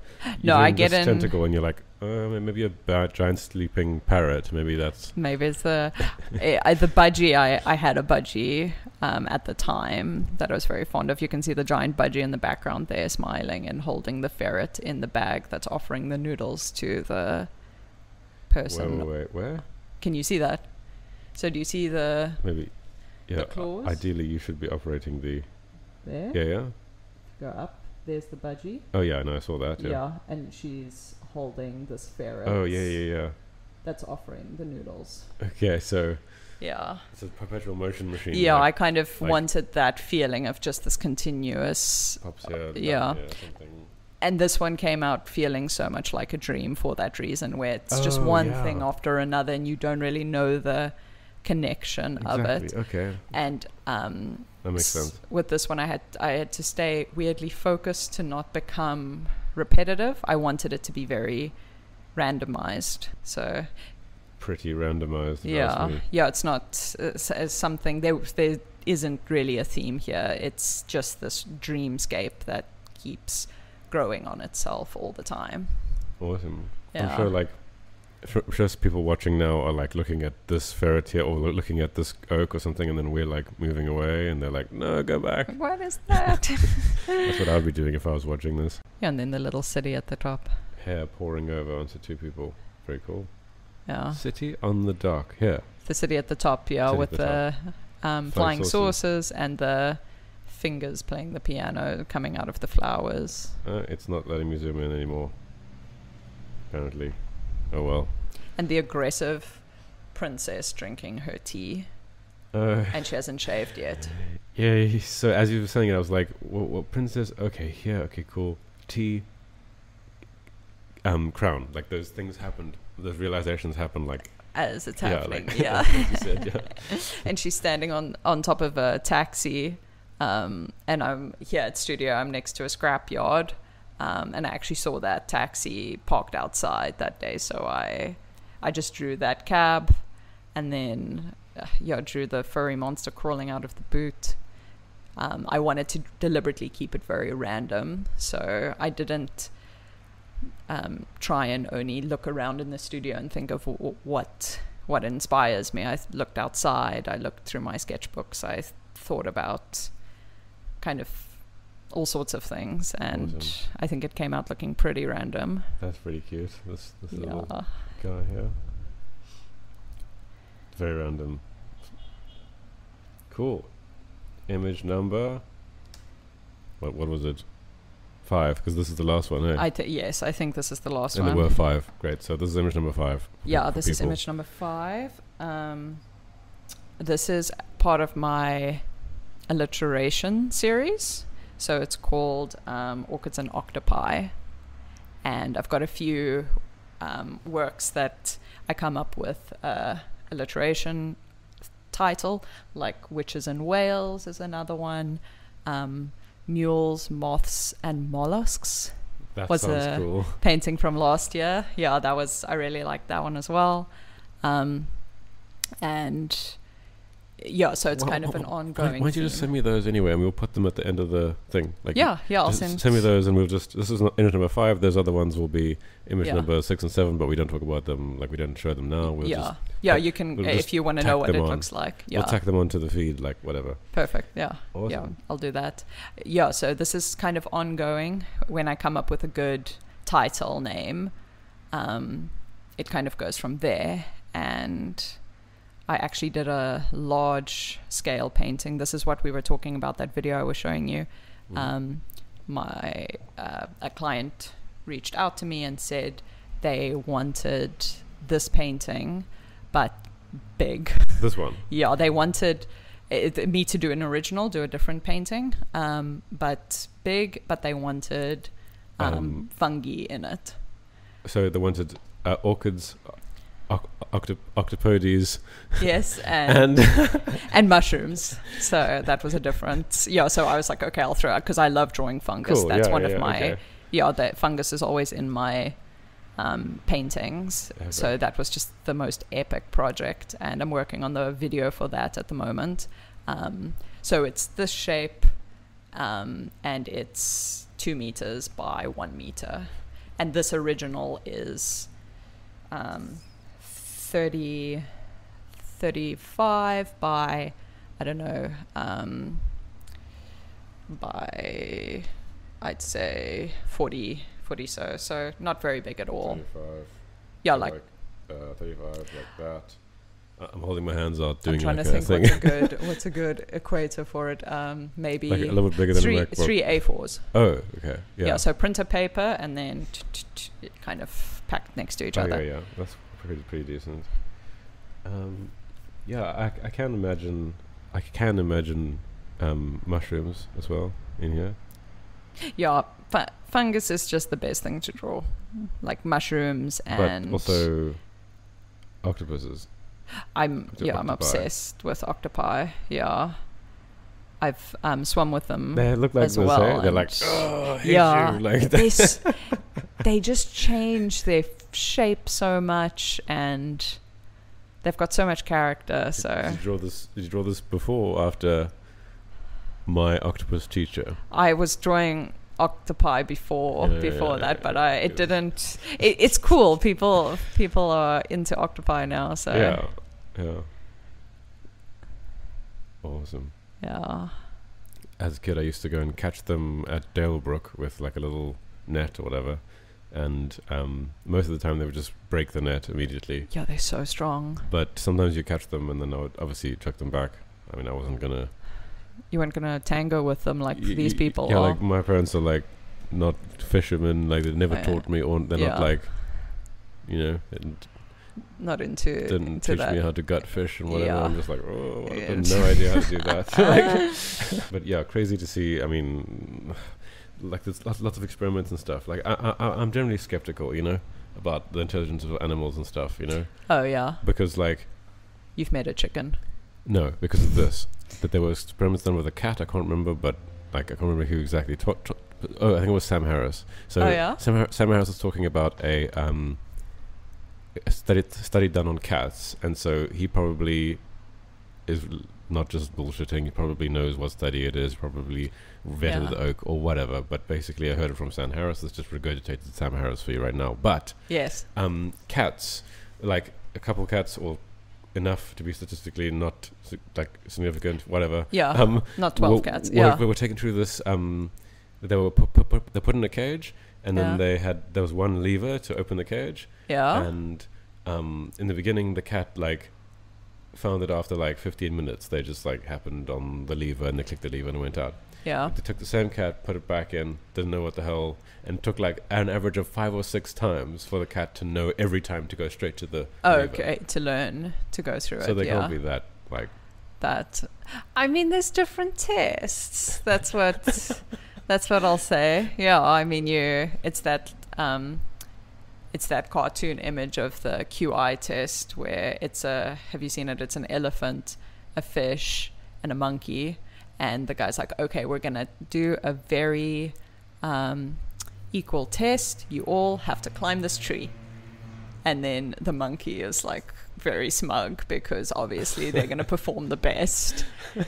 And yeah, I think testing animals' intelligence it's very difficult. It's like crazy though, like because we imbue so much onto them, Yes. So that's for sure. Yeah, we put a lot onto. And a cat, we kind of expect a cat to be like pretty intelligent, but an octopus is just when you see it solve problems, it's like, whoa, okay. Yeah, that's a different kind of mind. Yeah.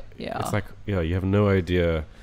Like, you can try to, you can maybe think about what it's like to be a cat, but yes, yeah, but to be an octopus is just a different existence. Yeah, and they don't live that long.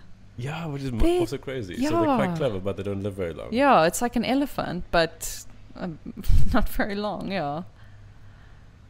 Anyway, yeah, they're really cool. I really like them. As a kid, I was, probably my favorite animal or so. Drawing them as well is just great. Yeah. Yeah, that guy's getting some ink from him. Oh. Do you see him milking him there? Yeah, that's quite freaky. Like, I think that the ink comes out of not that part of it, but artistic license. But no. It's not science, eh? It's not science. It's not science. Yeah, I also like the silhouette of these. For most of the series, I kind of enjoyed this image, so it kind of zooms out a little bit, and it looks like an eye, and you're looking into it, and it's what the actual actual silhouette of it. So in the Planet series, it's round, and then this one is a little bit more eye shaped, a little bit more almond-esque. So awesome. Okay, cool. Yeah. Let's get on to the round of medium fire. Okay. Other questions. So, is there something you would advise, beginning artists to cultivate early? Do Inktober. Yeah.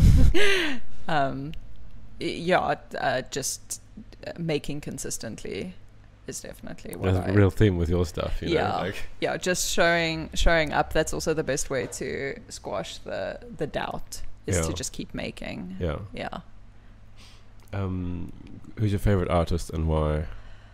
No one likes this one, but it's such a difficult one. It also, I guess it depends who I'm talking to as well, and like what,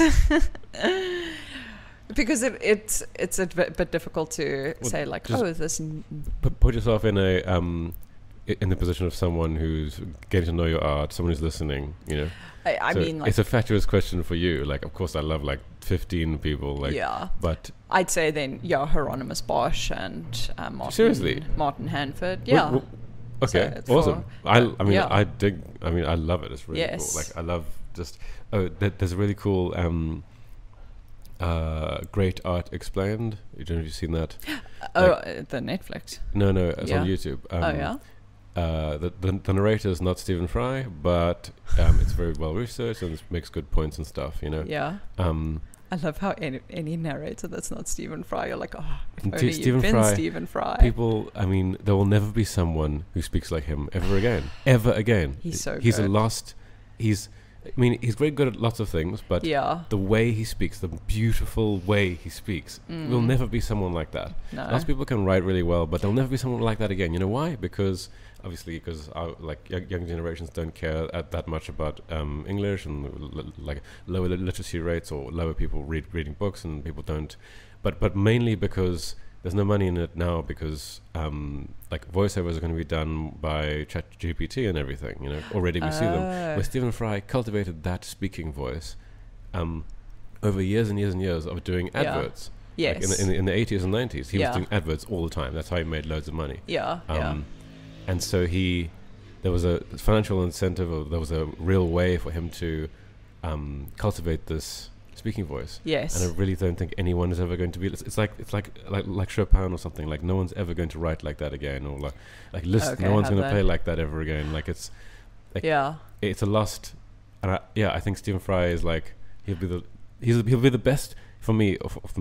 Yes. He's the best person. He's the best speaking voice ever, and he'll never be surpassed because of this reason, I think. Okay. And people care less about how you speak, and like, there's more. When he was growing up, probably if he spoke a certain way in London, you can tell.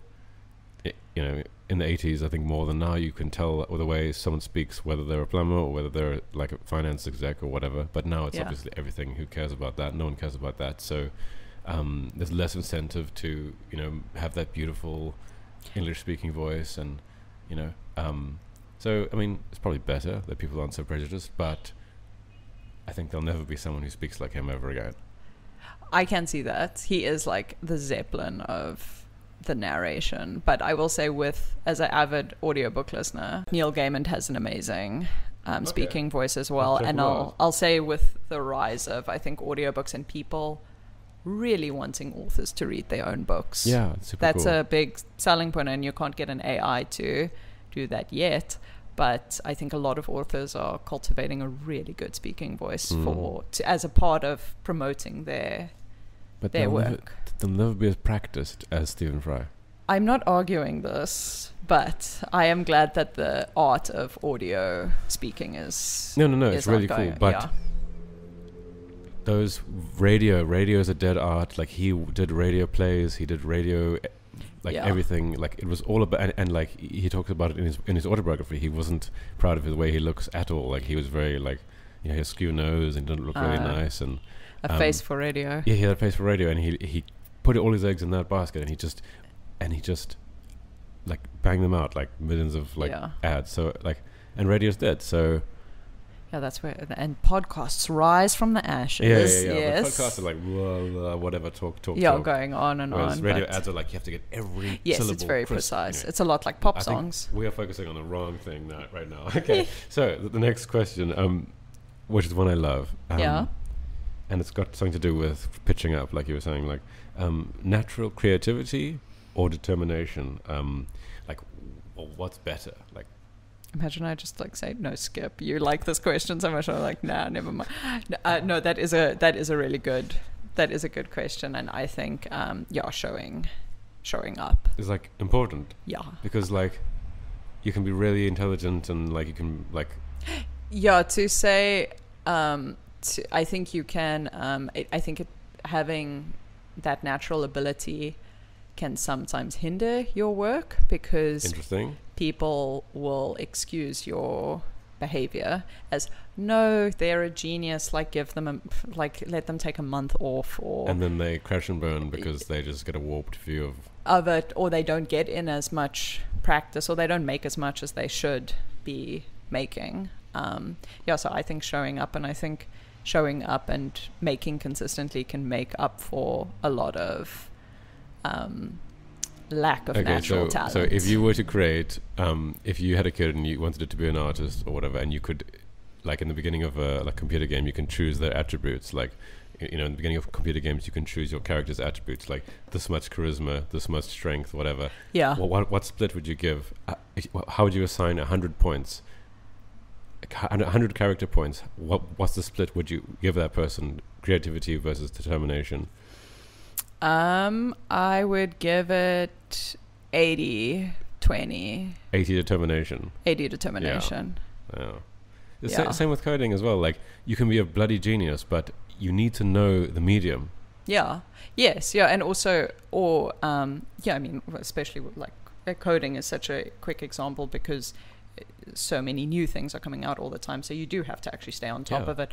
But if you don't have that determination, people will make so many excuses for quote unquote geniuses. However, art is a real thing, and music sometimes as well. But I know quite a lot about music, and I feel like the natural ability to synthesize like something you see onto paper is like, I feel like, yes, people have musical gifts and whatever, but I really believe that anyone can play if they just put in enough time, and just people don't put enough time in, and it's, if you started music when you were young, it's very easy to just forget about all those hours you put in. Yes, definitely. It's like with old people in technology, like, it's not hard, and young kids can do it because they just put in those hours, and for them it's like play, but for an old person it's like, oh, I'm old, so yes, if an old person put in the same hours that a kid does when he's playing with like some fatuous game on his phone while growing up, they'd be as good. Okay, how do we get into that?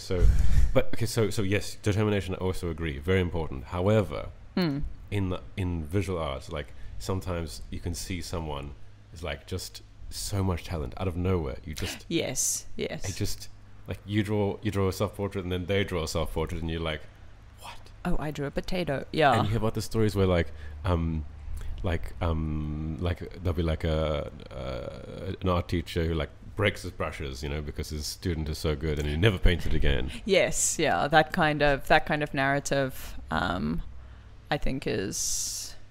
That's okay. I can be a bit late. We're almost done. It's chilled. Okay. Yeah.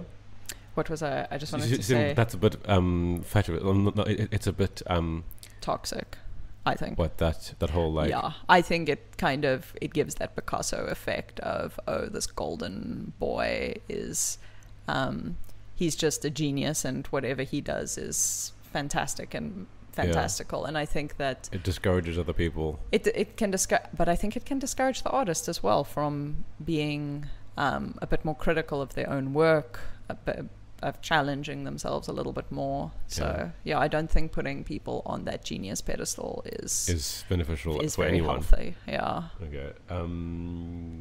So what's the best piece of advice you've received, or that you can give about being an artist in general? So much good advice from people. The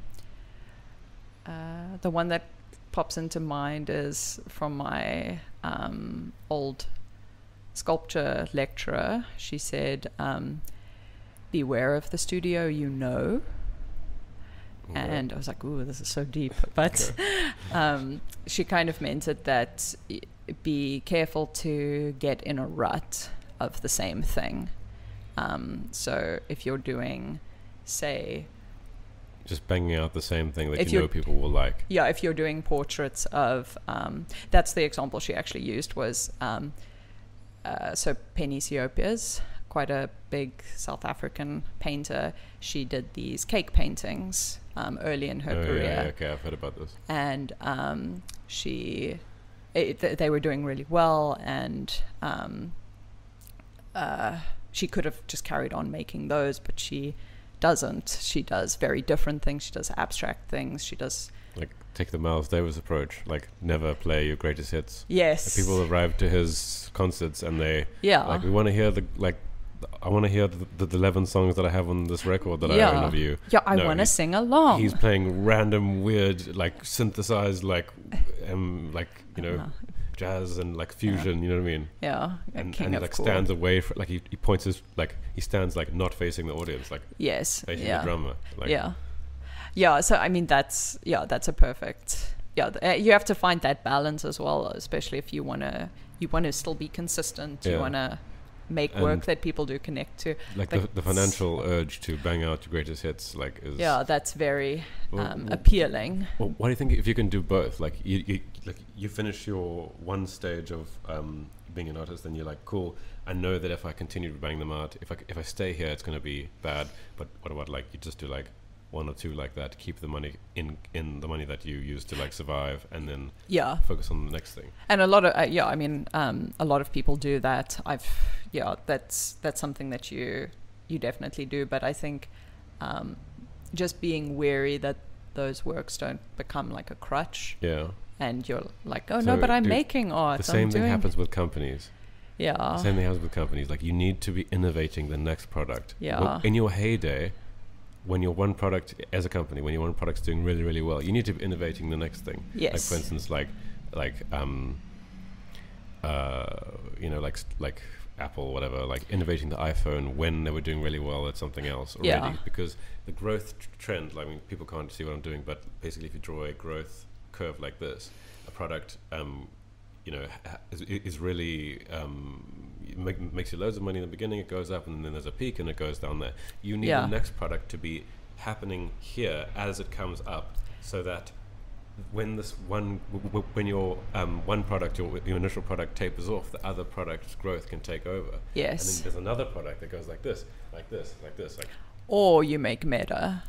Or you make what? You make Meta. Facebook making a virtual reality thing. That just wasn't successful. See, that is what you're trying to avoid. Like, yes, but that's a risk that you run. If you do venture off into that, that's why it's painful or difficult. So their initial thing was Facebook, and the next thing was Instagram. That next growth curve that WhatsApp, propped up the other.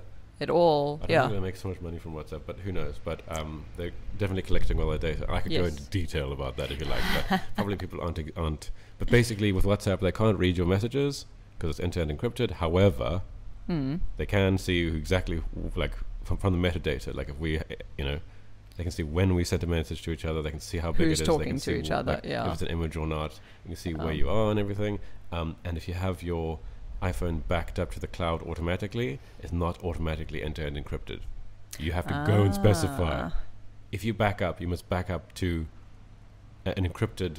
You Yes. back it up encryptedly. So it's automatically set to back your stuff up sometimes. Yeah. Non-encrypted. So basically, your conversations are like on the cloud somewhere. Yeah. Which means that someone at the company, like if they have the right clearance or whatever, they can read your messages. That's why I only use carrier pigeons for my message. Anyway, if everyone finds that a bit overwhelming, use Signal.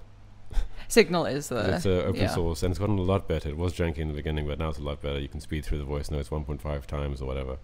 Good. But obviously the problem is that not everyone uses Signal, so you have to like. But what I do is I use WhatsApp for everyone and Signal with like personal people who I talk to a lot. Yeah. Yeah, and you can set the messages to disappear in 4 weeks or whatever, and they will be technically deleted, even though they're encrypted. They'll be deleted off the database or something. I think. Is nice. I mean, I take it for granted, but it is open source. So if you know what you're doing, you can go check. Yeah. So we're taking for granted that people that do know have gone and checked. Anyway, there's your tech update, tech privacy update for the week. It's like art and tech fused. Art and tech fused, and I'm gonna like make it into a digital nomad podcast as well, because I'm going to be traveling and I'm going to be that's going to be a good I want to find an artist in like Mexico City. But that's good. So if you know anyone. Oh, you? I think I know some. So I'm going to Istanbul first, and then Mexico City, and then I'm going to make my way down through South America. Oh, that's going to be cool. Yeah, so it'd be super cool to. Yeah, there's some good artists in Istanbul. Exactly. Istanbul's amazing. It's quite like set up for digital nomadery as well. Yes. So I'm going to meet my co-founder there. We're going to catch up and plan a whole bunch of stuff, and then he's going to go back to London, and I'm going to travel to Mexico, and then go all the way down. That's going to be good. Yeah, for like a year or something. Yeah. So anyone knows anyone. There's a lot of cool creatives there. But my standards aren't very high now, because like I just want someone who's interesting, who can speak English. Okay. Yes. Like, you know what I mean? And I got to that. No. My standards when I'm traveling in another country. I'm joking. Because even if they're great artists, if they can't speak English, it's going to be pretty useless. Yeah, it's going to be quite a tough podcast to get through. Yeah, exactly. So speak in emojis. I'm willing to, when I go traveling, I'm willing to drop the bar. Yeah, but I mean, I'd rather have someone who's great as well. Yeah, so definitely. And I mean, people can speak. Lots of people can speak English. So if you weren't involved in art, what would you be doing? If I wasn't involved in art, I wanted to be an archaeologist for the longest time before I wanted to be an artist. I've spoken to a few artists that wanted to be archaeologists. That's so weird, though, hey? It's like such a weird. It's so weirdly specific. There's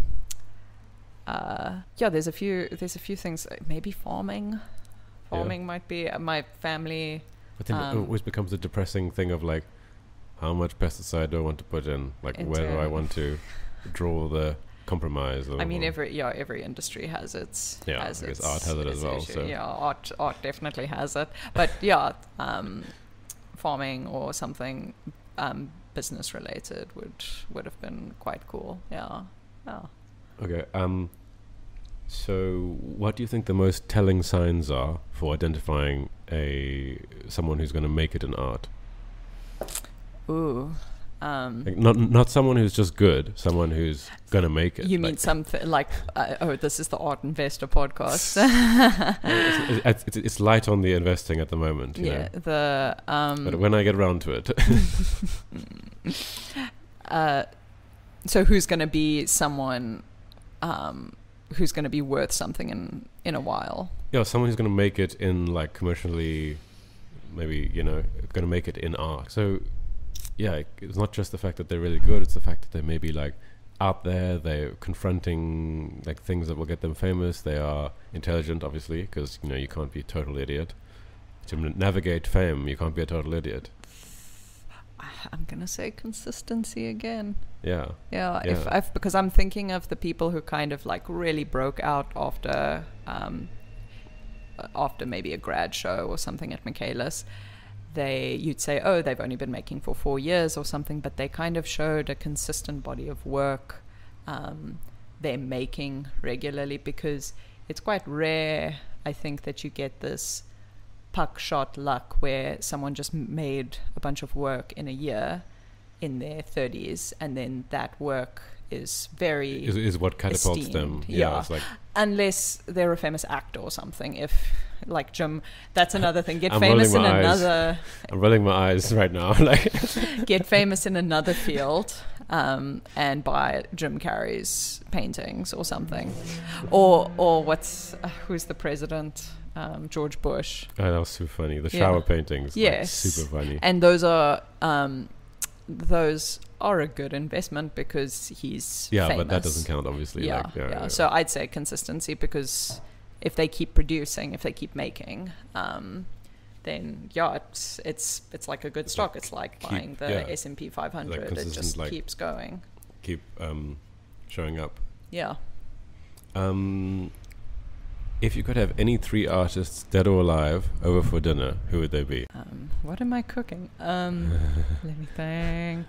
I used to say Dali to this point, to this answer, to this thing. I used to say for myself Dali, but to be honest, like at the end of his life, or toward the end when he was like 70 plus, like he was just rambling mostly. Like, so maybe he would be like cool, but like a bit too much. I might. I'm thinking of more illustrator artists, I'd say, like maybe James Jean. He's a contemporary, and Basquiat would just sit there and not say anything. Yeah, you want someone who's a vibe. So Yeah. So I'd say maybe that I like a lot of artists that have. Gustav Klimt would pervert you. Yes, yeah, that is definitely. So you don't want so that? I wouldn't. To be honest, I wouldn't have any of the great masters. Is it too like? It's too. I feel like there's too much of a gap going on. So I'd actually choose more contemporary artists. I'd choose like maybe James Jean, like I said, Hope Gangloff. Who else? I keep bringing up Martin Handford, but yeah, I think he's also quite chilled. Oh no, who drew Dr. Seuss? What's his name? Dr. Seuss. The illustrator from Dr. Seuss. Cool. He seems quite interesting. Yeah. That's 4. if we sit here long enough, it's going to be a banquet. Yeah. Cool. So this is the next round of questions. 5 questions, and you meant to not think about them. Just say yes or no. Okay. That's very difficult. There'll be 1 million people on Mars before we die.